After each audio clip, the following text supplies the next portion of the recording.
Welcome back to the last live session of the EIT 5.5 Stay Home Edition. Last but not the least, I know you've been waiting for her for a long time. She's going to make our screen come alive with her fruitful presentation. Okay, it is time to introduce her. Dr. Joan Kong Shin is an associate professor of education at George Mason University and the academic program coordinator of Teaching Culturally, Linguistically Diverse Exceptional Learners program. Dr. Shin specializes in teaching ESL, EFL to young learners and teenagers, has provided professional development programs and workshops to EFL teachers in over 100 countries around the world. She has a series of National Geographic Learning's Young Learner programs, Welcome to Our World, and Explore Our World, as well as the team program Impact, and an author of the professional development title, Teaching Young Learners English. Mr. Shin, it's over to you. Can you turn your microphone on and your camera? Hello, can you hear me? Hello. Yes, we can hear you, and we can see you well. You can see me too. Very good. So I'm going to first start by trying to share my PowerPoint screen with you. Can you see it? Yes, we can. All right, I'm going to put in presentation. How is this? It looks perfect. Wonderful. Well, thank you so much for that lovely introduction. I'm very excited to be here with all of you. It's such an honor, so thank you for inviting me. And it is our great pleasure. Thank you. Thank so you. I'm here in the US. I live in a place called New Market, Maryland, which is near Washington, D.C. And I work at George Mason University, which is in Fairfax, Virginia. And of course, I'm working from home like all of you and teaching online as well. And I want to talk to you today about making your screen come alive. So I'm going to give you a few tips for engaging your students in online English language learning. So are you guys ready? Okay, so of course, you know, teaching is different now. We have to reach out to our young learners while we're at home and while they are at home. And here's a picture of my two kids who are learning online from their teacher. You can see maybe the little screen on the iPad, and also my two dogs who I'll introduce to you later. But this is now the scene. We don't have a classroom where we're interacting with them in person. So we want to try to think about how we can make our screen come alive and keep them interested in the learning process. Now, maybe you're like many teachers and you're like, I need more tools. I need to find other things to be able to teach online. Well, here is a website that has all kinds of free online learning resources for schools affected by coronavirus. And so you could go here and find all kinds of different free e-learning resources. But this is not what I'm here to talk to you about, because you can go there. You can research some of these tools yourself.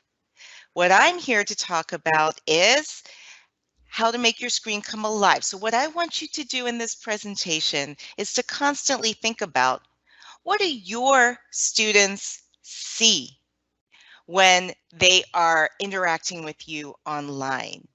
How are you making what you're doing engaging and interesting for them when you're on this little screen? Okay?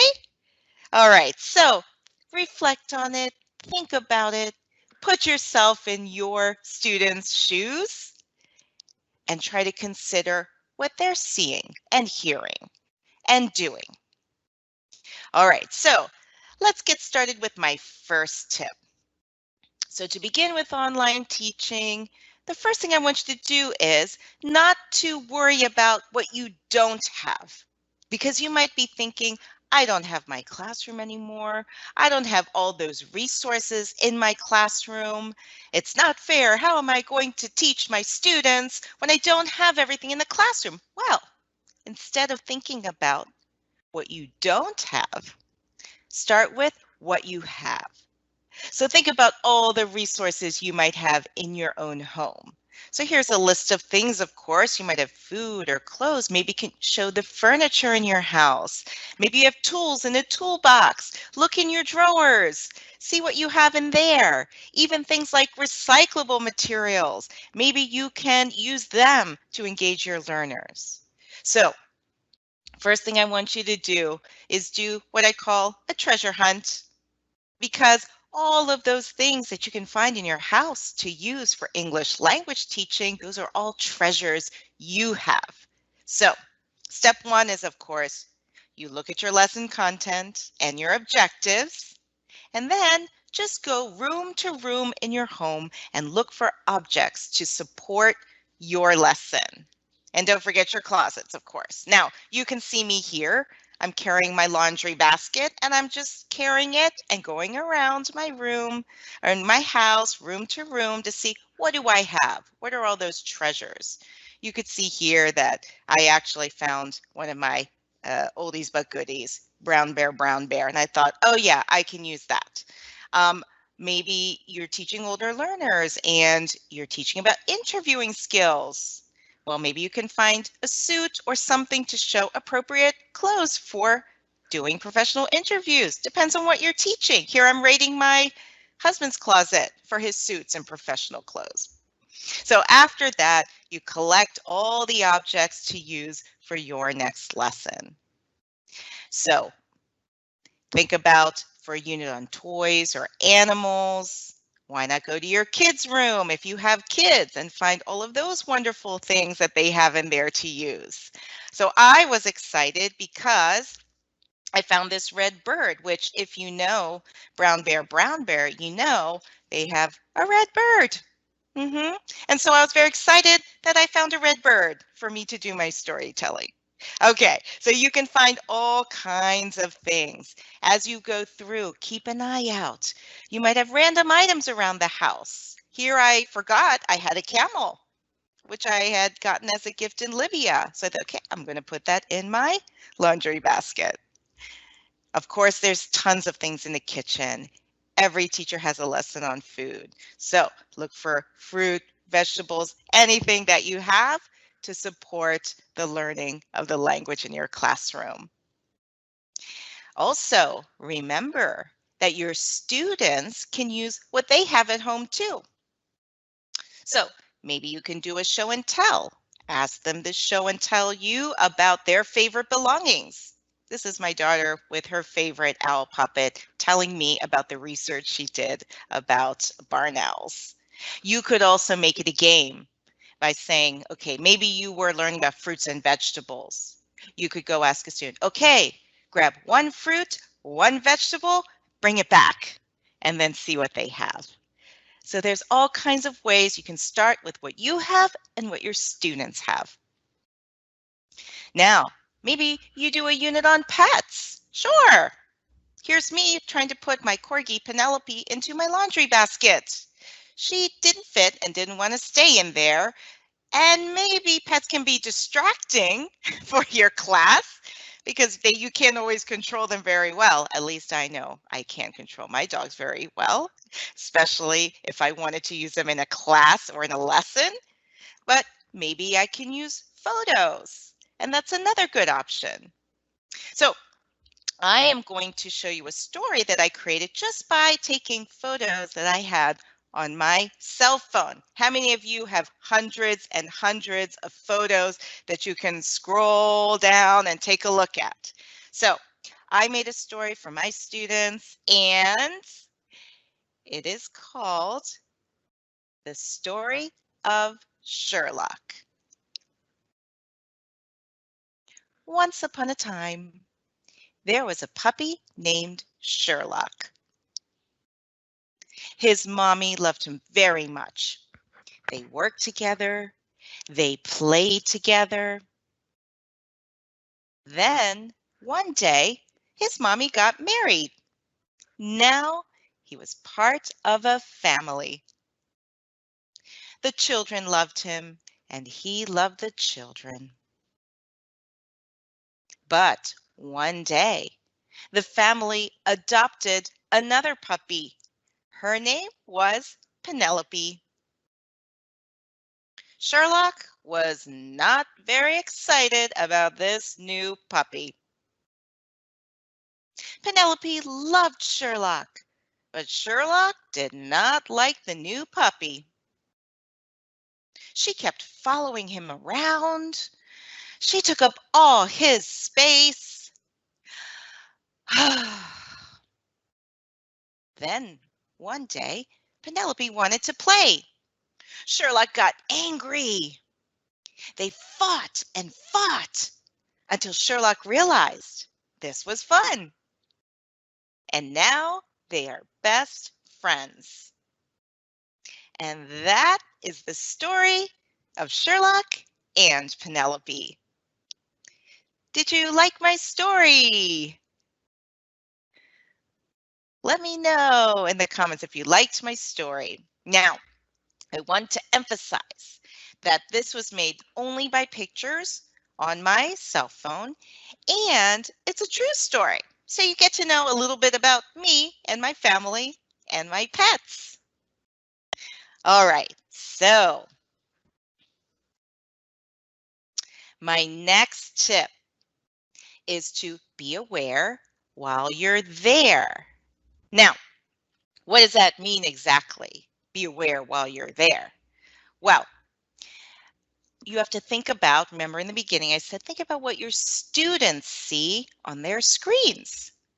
So think about, here's what somebody sent to me from another webinar that I did where I was teaching the peanut butter and jelly song. So I was singing and I was dancing, but I had to think about what are they going to see on this little screen, right? What do I look like? What are the expressions on my face? What gestures am I using? What's in the background? Can I use that? What can I hold up and show? Right? There's so many things. Maybe I want to use flashcards or picture cards to be able to teach about the weather. Or maybe I want to keep next to me a whiteboard so I can teach about big and small. You have to think about what is it that my students are seeing on that screen and figure out how you can make that screen interesting, engaging, maybe even a little bit fun, but also useful for teaching language. All right, so I'm going to give a little demonstration here.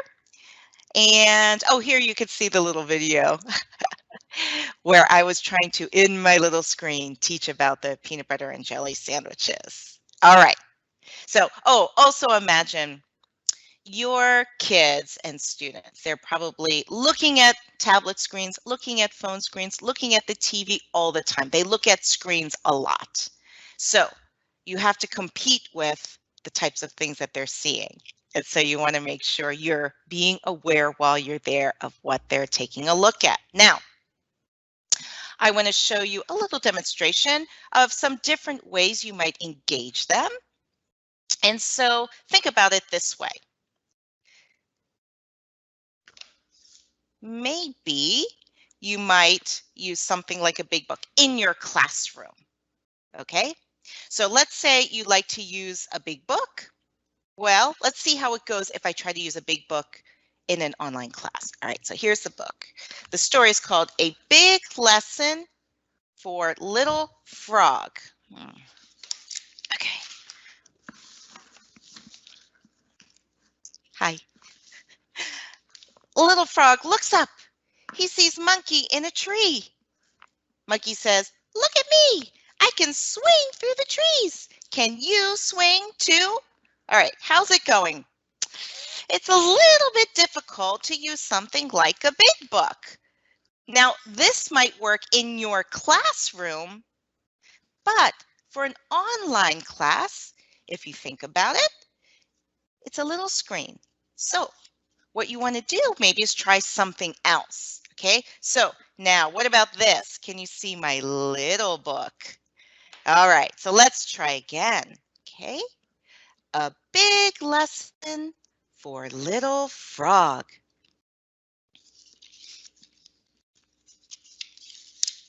By the way, it's a little easier to use. Little frog looks up. He sees monkey in a tree. Monkey says, "Look at me. I can swing through the trees. Can you swing too?" Little frog says, "No, I can't swing through the trees." All right, so how's this going? Is it a little bit better? Maybe a tiny bit. Okay, maybe a tiny bit. Now, let's say I come back to my presentation and I use a slide presentation instead. Now let's see how this goes. Little frog looks up. He sees monkey high in a tree. Monkey says, "Look at me. I can swing through the trees. Can you swing too?" Little frog says, "No, I can't swing through the trees." Parrot flies down to the tree. Parrot says, "Look at me. I can fly from tree to tree. Can you fly too?" Little frog says, "No, I can't fly." All right, so how's that going? Maybe a tiny bit better? All right, now let's take a look instead at a video storytelling. And I'm going to see if we can show that now. This story is called A Big Lesson for Little Frog. Little Frog looks up. He sees Monkey in a tree. Monkey says, "Look at me. I can swing through the trees. Can you swing too?" Little Frog says, "No, I can't swing through the trees."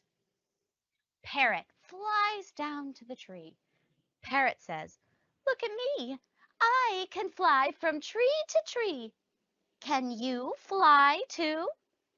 Little Frog says, "No, I can't fly." Giraffe reaches up with his long neck and eats leaves high in the tree. Little Frog is sad. Giraffe sees Little Frog and asks, "Why are you sad, Little Frog?" Little Frog says, "Monkey can swing. Parrot can fly. You can eat leaves high in the tree. I am sad because I can't do those things." Giraffe says, "But Little Frog, you can do things we can't do." "Really?" says Little Frog. "Of course. Can I hop?" "No, but I can." "Can Parrot swim?"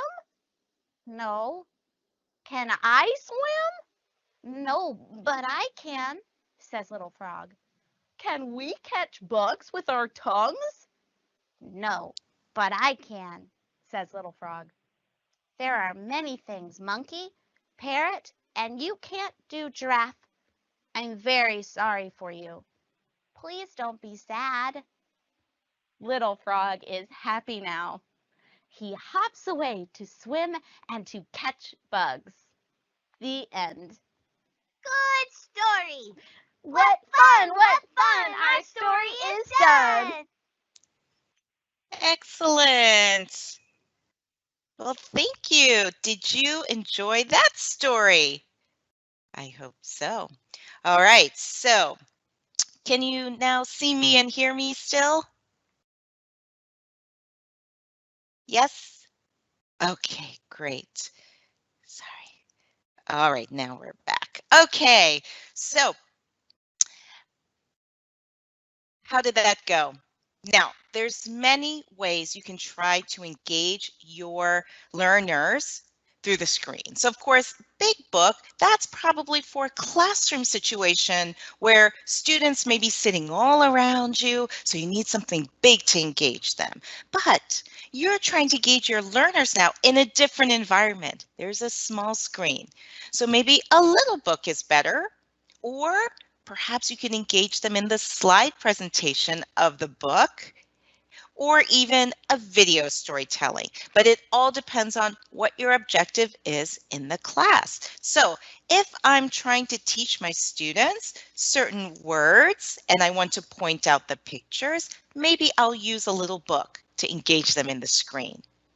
But if I'm trying to engage them in a storytelling and I want to use my hands for gestures to show what some of the movement is, I might choose the slide presentation. Or the video storytelling might be a good way to give students something to do offline. So if your parents can sit your students down and to help them watch the video, that's another great way to be engaging your learners. And of course, if you have older learners, giving them a video to look at before class is a great idea. And then you can use the class to help make all of that input comprehensible. So the next thing I want to talk about is maybe you want to use videos with your learners that they could watch before you engage with them, okay, in real time. Now, if you like stories, I love Storyline Online. That's a great place to get some of the most popular stories, picture books read by very famous actors. And so that's sponsored by the Screen Actors Guild, and you can get everything for free. And there's lots of resources for teachers and activities there as well. Or even free videos from National Geographic. They have lots of videos on all different types of topics to teach your students about the world, and those are also freely downloadable. And I suggest, of course, everybody just searches the internet for videos, but you have to remember that you need to select those videos carefully. I like to use a little easy acronym to remember, cameos, right? Now we use cameos for movies when a famous actor just does a little short bit and they say, oh, he did a cameo in that movie. Well, think about cameos, and each letter represents something you should remember when selecting a video to use in your classroom. All right, so C stands for comprehensible. Ask yourself when you find a video online, is the language comprehensible for my students? That's the first thing. So you have to also think about their level, also listen very carefully for how the language is being used. Now, A stands for age appropriate. Is the video content appropriate for your student's age? Okay, so if it's something that's like a little cartoon, maybe your older learners will think it's too babyish. But also, what if there's a video that you really like, but it's not appropriate for young learners?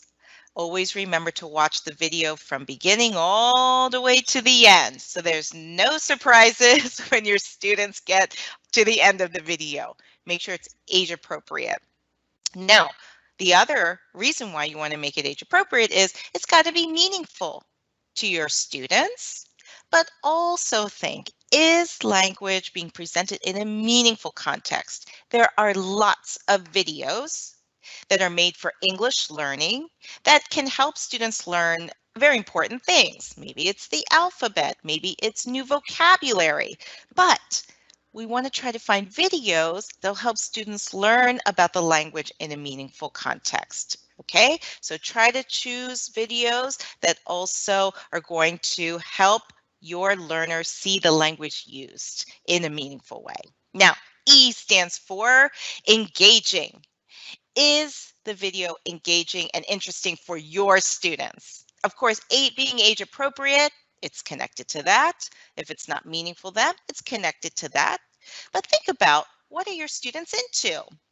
A lot of teachers like to give a survey to see what their students are interested in now. Who are their favorite characters? Who are their favorite sports athletes? Who are their favorite pop stars or movie stars? Or just what are the types of things they're interested in now? So then you can choose things that you know will be engaging and interesting for them.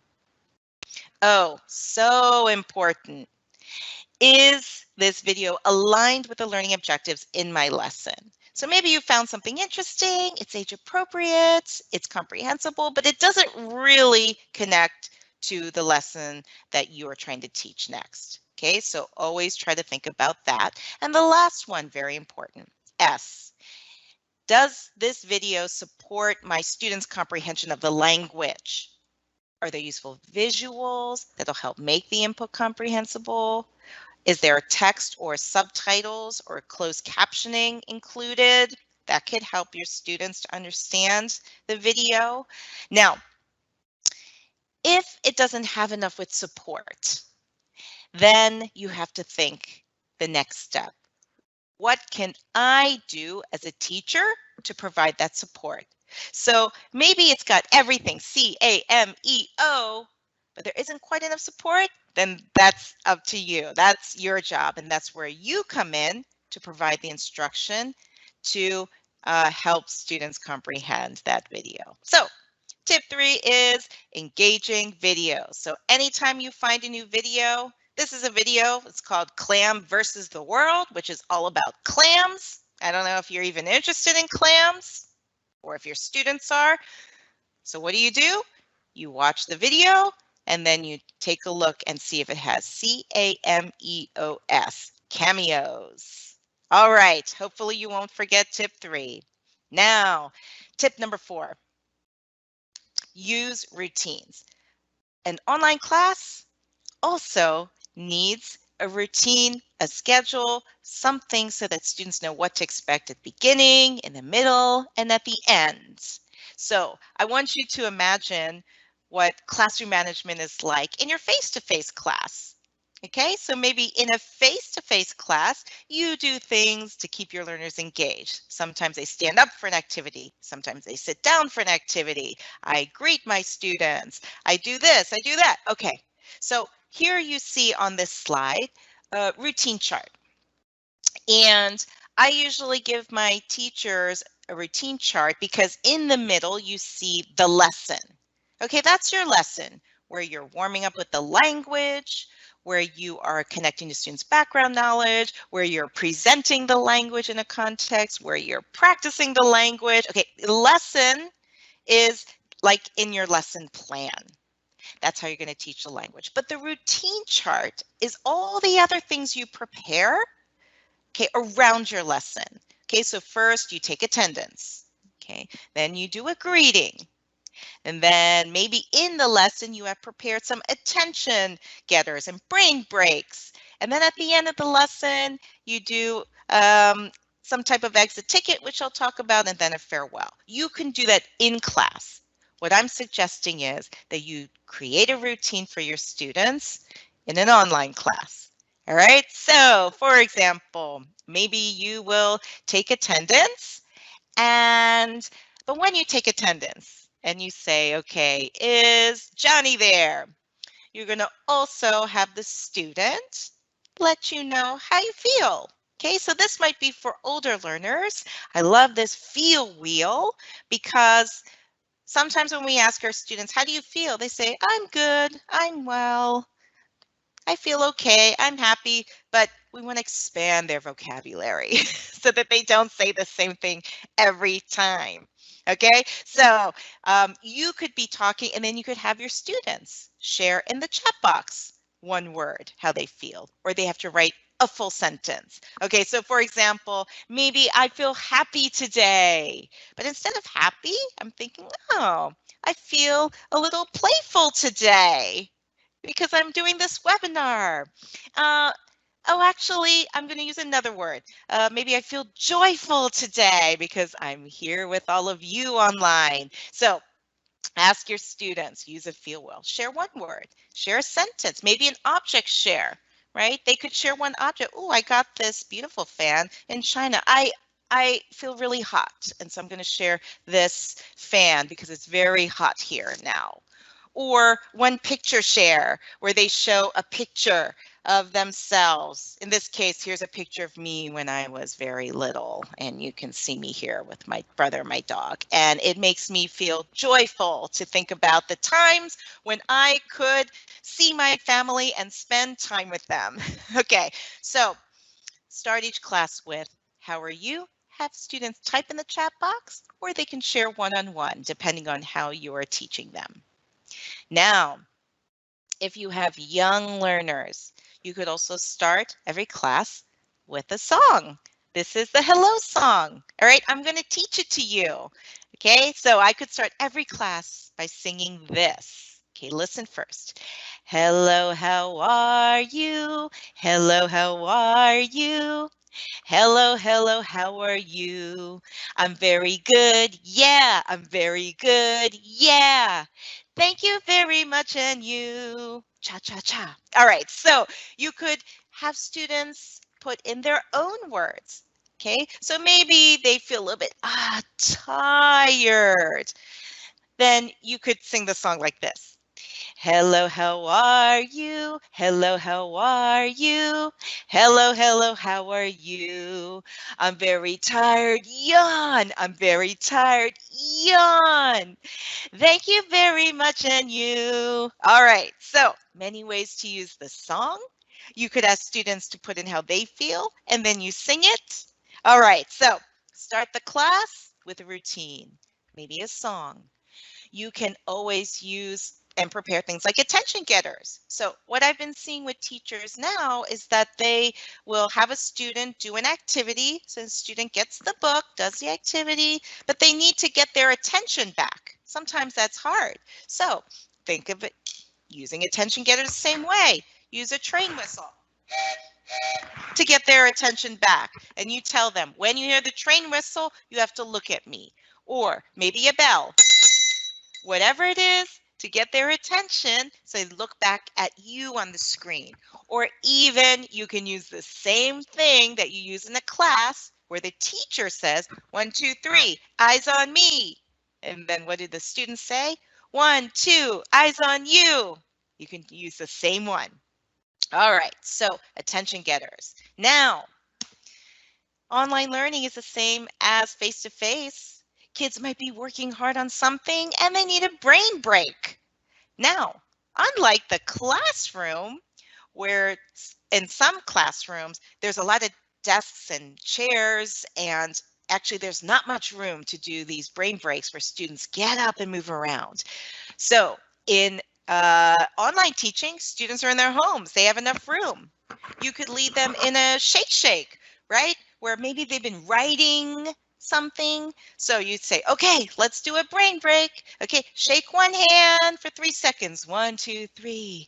Shake your left hand. 1, 2, 3. Shake them both. 1, 2, 3. All right, so brain breaks. You can have them stretch their arms. You can have them do a yoga pose. You can even do something that is like a little puzzle, like the nosy ear. Okay, so let's practice this. You get your left hand, you touch your right earlobe, and then you get your right hand and you touch the tip of your nose.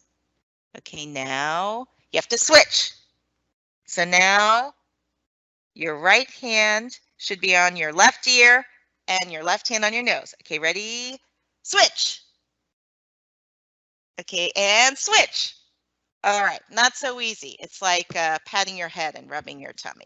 All right, brain break, just to get students out, transition to the next. Now, at the end of your lesson, maybe you do this in your face-to-face class, but you hadn't thought about doing this for your online class, and why not? Okay, so here's an easy assessment routine. So one of the reasons why I love it is that it makes sure you are assessing your learners before they leave class. Okay, so you can use it at the end of each class, and you're going to give them a ticket to exit the class, meaning they have to show you they learned something before you let them log off. So some examples could be maybe they have to submit their paper. They got to email you what they were working on before they receive the exit ticket that they can log off. Or maybe they're going to answer one question about a big lesson for Little Frog in the chat box, and then they can log off. Or they can look at a picture that you're holding up, and they need to tell you, what's the weather like today, with the correct word, and then they can log off. So This ensures you assess your learners every single class and that they know that this is now the time where they're going to have to show they understood something or show they can use something before they can log out of your class. All right. Now the last thing, of course, farewell. So at the end of class, when it's time, everyone's got their exit ticket. Maybe you can end the class with a farewell. And so I love to use this chant. It's, you were wonderful. You were great. See you next class and don't be late. All right, let's say it together. Are you ready? I know I can hear you out there. All right, 1, 2, 3. You were wonderful. You were great. See you next class and don't be late. One more time. You were wonderful. You were great. See you next class and don't be late. All right. So that is all about making sure that you have routines. All right. So that was tip 4. Now we're on tip 5, and I'm getting to the end of my presentation time so that we can also have time for Q&A. Now, tip number 5 is all about being human, okay? Because we are all human. First of all, we all make mistakes. Maybe we all feel like we're new to online learning and it's a challenge. Maybe we feel like we're not giving our students enough and that we don't know how, but it's all a learning process, and we're all in this together, everybody around the world. And so we want to make sure that also we know we're human, it's okay to make mistakes, we and our students are learning together. And also remember that to make this connection, to make your screen come alive, you also have to make that connection with your learners. And remember the learning process. It isn't just about certain behaviors, right, to learn how to do something, but there's also emotion involved. And you know, when you learn something and it's connected to an emotion, you will be able to remember it better.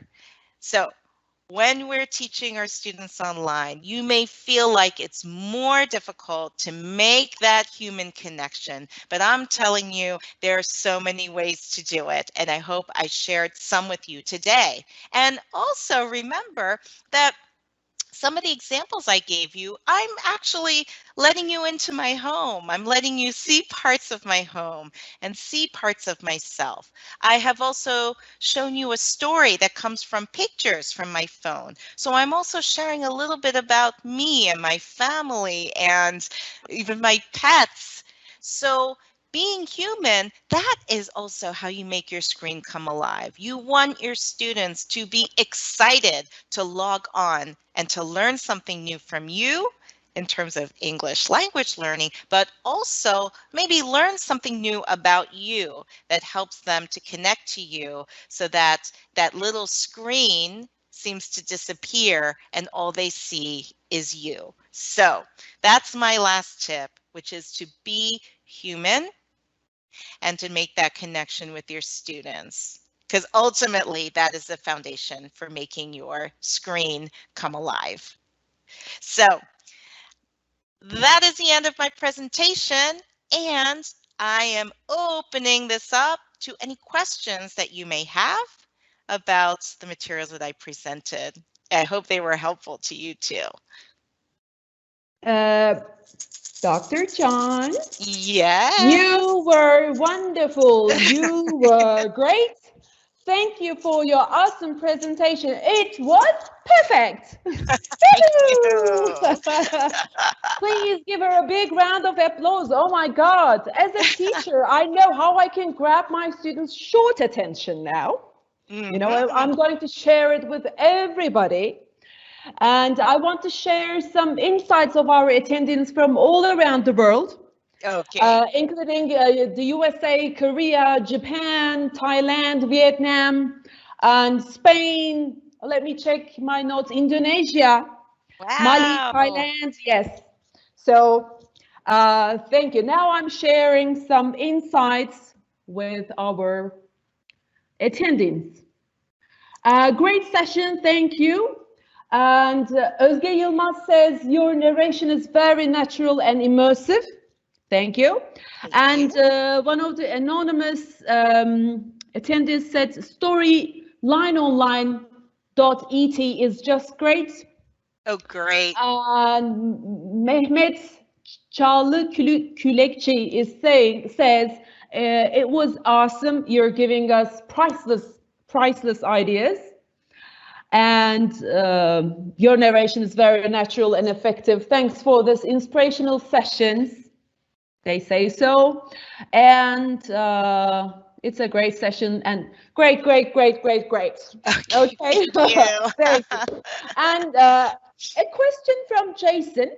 I don't know where he is joining from, but he said, could you tell us what kind of games can we play with the students during the online lessons? Actually, you just mentioned some of them, but maybe your ideal one, your favorite one. Well, I mean, if we're teaching about young learners, you can still do similar games like you do in the face-to-face class. It just looks a little different. So, for example, let's say you're learning about animals. You could still do a really fun game of charades where you are acting something out, right? So if I do that, what animal am I? Yeah. Elephant. Ah, very good. All right. But what you might do is your students might type in their guess, right, in the chat box, or it depends on you. If all their faces are there, they could say it to you. It depends on how you're doing it. And even if you are having your students take turns, they can take turns doing that as well. So it's up to you to manage. If their video comes on, maybe you control whether or not one student's video comes on, and then they can, mime an animal, right? And then other students can guess. You can also do a lot of picture card games. So I just briefly showed the picture cards, but maybe you can, just flash them really quick, right? And so they have to look and see who can guess what this is. So think about even picture card games that you use face-to-face. So let's say, for example, I want students to look for a snowy day, right? So as soon as they see it, they have to either raise their hand if you can see their video, or they have to type in the chat, right? So as soon as you see snowy day, you let me know.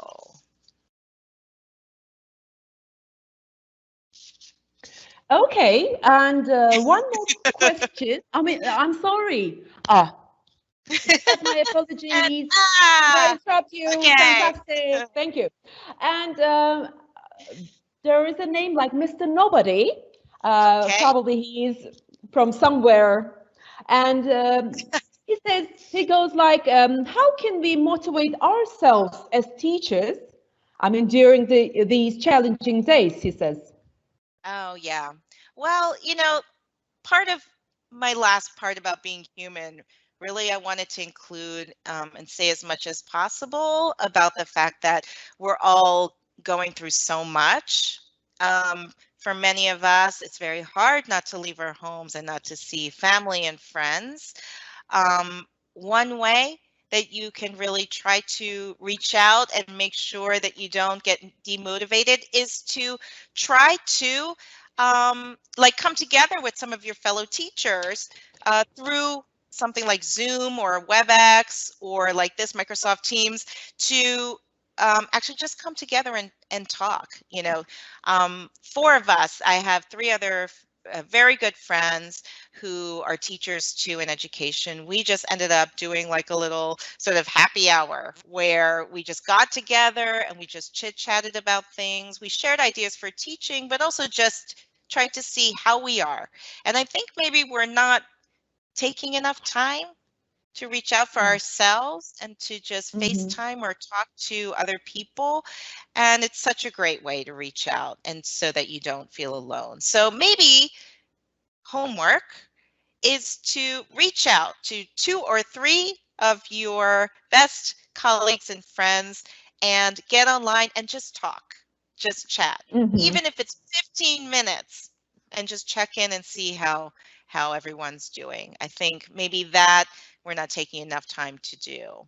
So that's what I would suggest. Yeah, I agree with you. Socializing online is, I mean, it does work, you know. I mean, and now we feel much more fruitful, for example.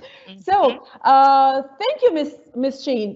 From your presentation, I think all teachers can tell how they can keep their students engaged as they sit in front of a computer or tablet screen or even a small mobile device. And additionally, you open new horizons about what their students can see, hear, and feel through the screen.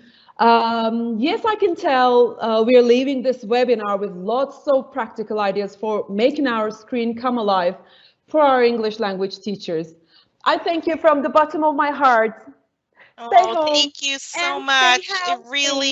It really was a pleasure, and I hope that we will stay in contact, and I hope to see you again. I hope to see you all. Dr. Shin, one more thing. Yes. Now I'm offering you something. Okay. Online. So for the EIT 6, it will be our great pleasure to meet you here in Ankara. Deal? I would love to. I would love to. Thank you. Virtual pinky. Thank you. Yeah, thank you. I hope so. Right. Thank you. Thank you very much. Okay, bye everyone. Bye, bye, thank you. Miss Candaş, it's over to you.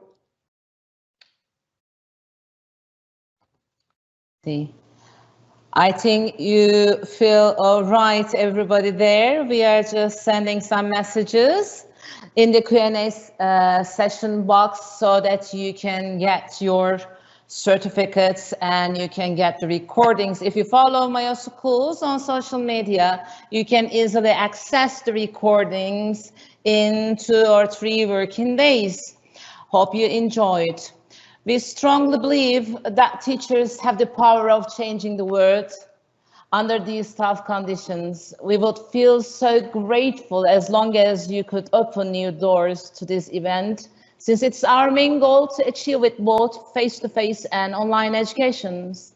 We hope to see you in the EIT 6 in February 2021. The committee of EIT will be glad to host you all in Ankara. Okay.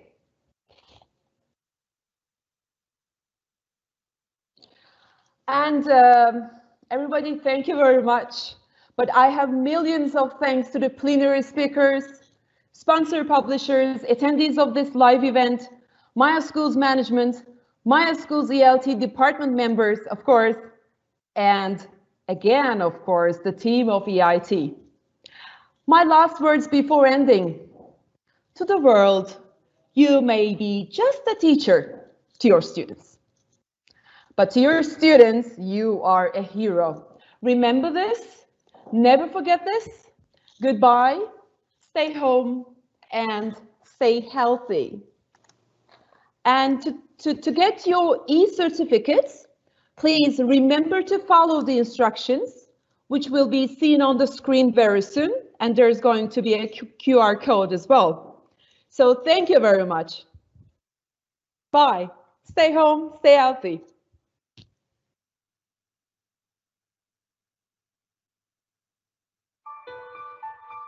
Yay! Learning to speak English as a foreign language has become an essential part of a 21st century education. There are 2 billion people of all ages learning English around the world. These learners will use English as a tool in business, in science, on the internet, and in general to improve their opportunities to have better lives. Through our learning materials, we have a chance to teach them English, but also to reach them with content that reflects the mission and work of National Geographic. In this century, global awareness is a requirement, and we believe you can't understand the world if you don't experience it. Photography helps us to deliver the world to learners, and we use it everywhere in our materials for that reason. However, we also use it to stimulate learning. Photos inspire in a unique way. Show a learner a photograph of something amazing, or beautiful, or mysterious, or strange, or just unfamiliar, but very real, and that person will want to learn about it. And when people want to learn, they do. Curiosity is critical in the classroom, and incredible photographs stimulate incredible curiosity. We look for photographs that will create awe in learners, awe and the desire to learn. We also look for photographs that will prepare learners for the real world that they will have to navigate. Ultimately, we ask teachers and learners and everyone to simply look at our publications to see if we have achieved our objectives. Like photographs, we believe they speak for themselves.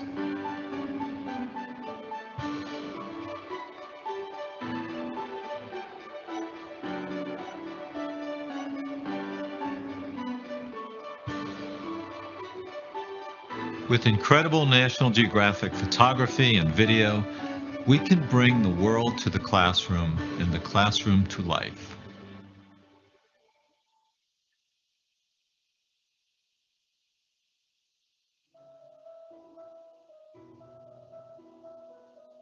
Hello, I'm Dennis Hogan, General Manager of the English Learning Group at National Geographic Learning. Last year, there were over 1.5 billion people worldwide who studied English as a foreign language. To put that in perspective, that's roughly the number of cell phones that were sold last year. It's a big number. It's big because education is embraced by the entire world, and there are more students than there have ever been, and because English is considered an essential part of a 21st century education. In fact, in much of the world, the ability to speak English as a foreign language is seen as a tool of opportunity and social access, a path to a brighter future. And there's a passion for learning English as a result. English not as a replacement for native language, but as an additional skill like mathematics or science or technology. There are already 5 times as many non-native speakers of English as native speakers, and that number is growing. We serve English learners by reflecting the mission and work of National Geographic in our programs. We try to bring the world to the classroom and the classroom to life. That's our version of Alexander Graham Bell's original goal for the magazine, to be about the world and all that is in it. If you look at our learning programs, you'll see that they are like workbook versions of the magazine, filled with incredible photography, fascinating stories, and the real work of explorers. Explorers in particular resonate with teachers and students because the explorer's search for knowledge and understanding is the very essence of education. We believe it's an incredible world, and we want to share that with students. We want students to be filled with awe and curiosity by amazing photographs and stories of their world and all that is in it, because we know that a curious student is a motivated student, and a motivated student will be a successful student. We're always mindful that we're not just teaching vocabulary and grammar. We're opening up the world to students who have otherwise not experienced it. Students in China, Vietnam, Brazil, Saudi Arabia, Eastern Europe, literally everywhere. We want to help these students experience the world and develop their own voices. Besides having great National Geographic content, we also work with TED Talks, and we are TED's exclusive partner in English language education. TED Talks are the single most widely sourced videos for English learners, popular both because of the ideas in the talks and because of the natural English used by both native and non-native TED speakers. Ultimately, The incredible content we have from National Geographic and TED enables us to develop programs that are relevant, motivating, and powerful learning tools that bring the world to the classroom and the classroom to life. If you'd like to know more, please let us know. Thank you for listening.